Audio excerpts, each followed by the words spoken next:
ฮ้ยมีหัวแตงโมอย่าพาอายุใจไม่ท่านละคืนสบายดีพี่น้องตอนนี้ก็เป็นบรรยากาศยามเลยจากเวทีกำลังแมงกระต่ายคนโต๊ะพี่น้องคนโต๊ะแห้งส่วงประมาณจังโมงประมาณ5 โมงแรงเนาะ4 โมง5 โมงประมาณ4-5 โมงคนโต๊ะเลยเป็นอุปสรรคในตอนนี้เวลาประมาณ2 ทุ่มหอดแหละประมาณนั่นพี่น้องเลยตอนนี้เวทีพร้อมแล้วแต่ว่าคนยังคาราเทสเสียงปะไม่เท่าเขาลองได้ที่ตลาดลุงวัวหนาพี่น้องซุ่มไอ้บอยคนงานลงมา5 นาทีเราจ้างลงมาจอดอยู่นี่เขาบอกเดี๋ยวรอของทอสองคนไล่อยู่แล้วเนาะ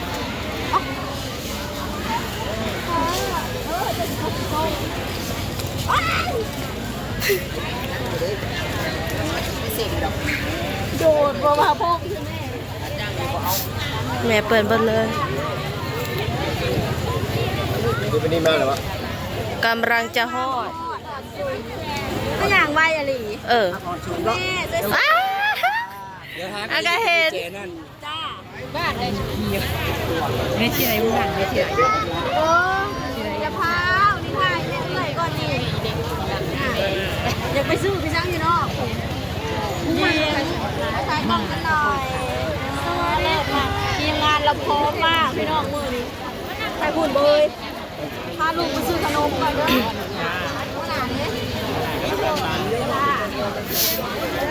ได้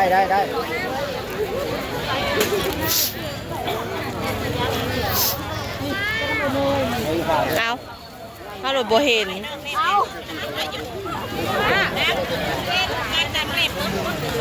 ใช่แล้วไปซื้อข้างเจ๊ได้สวยมากจ้าพาลูกไปซื้อขนมมันมาเบิกคนละอย่างเลยแกงด้วยนะรถเต้นนาน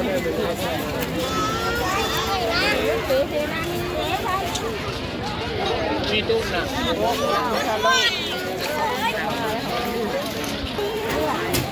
เบิ่งด้วยสันสิลาขี้ต้มข้าวผีและศิลาค่ะ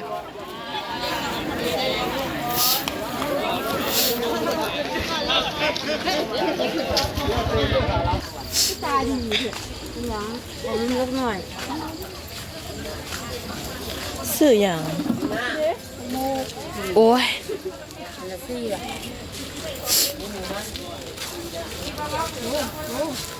ลูกหันเลยนะอย่าเอาลายนะก่อนเอาไปจะได้กระบอกผ้าถ้าล้มเรื่องอยู่นะหน่อยเลยอย่าไปทิ้งไปใส่เลยลูกมึงนี่เอาขาดเดี๋ยวไปทิ้งมีคนเอา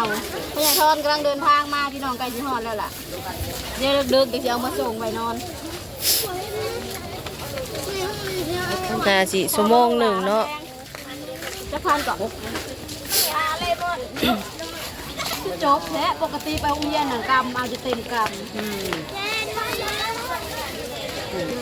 ลูกไปลูกเบิ่งยูหันน่ะเสือแค่ยาวเขาอยากได้นาวเอากินเน่กินเน่กินเน่กว่ากินเน่กว่าซื้ออยู่กี่คุยแท้มาซอฟเสื้อผ้ากี่คุยแท้ใส่ถุงไปแล้วเดี๋ยวขึ้นได้ทำเลยเวทีหมอลำกับเพิ่นยังเสกซาวอยู่พี่น้องเอ้ยยังเสกระบบอยู่พี่น้องบ้านเฮากับมาเต็ม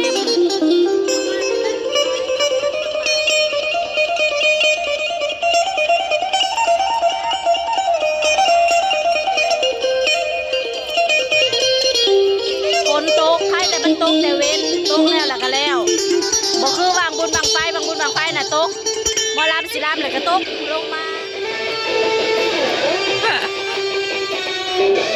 คนมาคนเดียวได้มือนี่ทั้งน่ะพี่แม่ซ้อนแล้วก็ยิงเอื้อยเจนาตาลีเบาหมี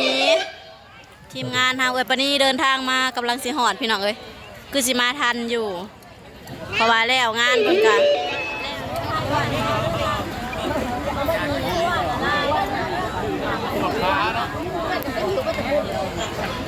ฮันเด้เป็นนางสารน้ำมีน้าวน่ะ ร้อง ตั้งไพ่เลยงามมากเลย สวยน้องฟ้าใสงามถ่ายให้แน่แบบนี้นะยิ้มยิ้มยิ้มยิ้มยิ้มผู้สาวฟังลำพี่น้องเอ้ย ผู้สาวฟังลำนะคะ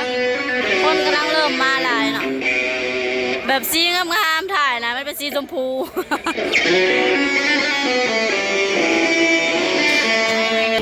เออ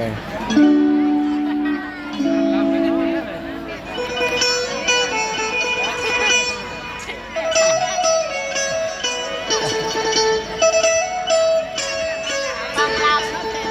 ชั่วโมงแล้วพ่อเลิกแล้วเนาะ พ่อรับแล้วจ้ะ มองงานแล้ว ยังไม่ได้ห้องจ้ะ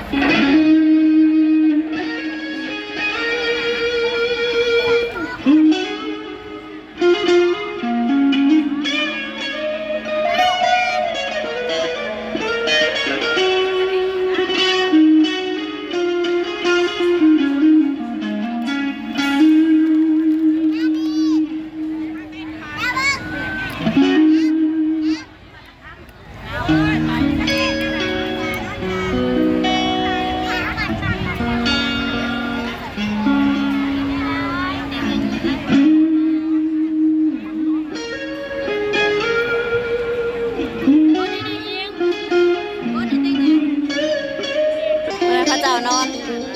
อนถาฟังลำพี่น้องนอนเบิ่งครับทีมงานสาวบันดอนทำเงินพี่น้องทีมงานเสื้อสีสมจ้ามีแต่ผมงามๆเอานอนแล้วบานนี้ นอนแล้วว่าบานนี้ เลข2 3 4 5 6 7 8 9 10ก็ถือว่าพี่น้องบางคณะยังนอกหมอลำนี่บ่จักคือกันเด้อร่วมดาวภาคใต้ว่าสั่นเนาะว่ากันไปจังสีซะนำหน้าพระทางโดยนางเอกสาวเสียงดีแพงศรีสวิวัฒน์เนาะและก็พร้อมนางเอกสาว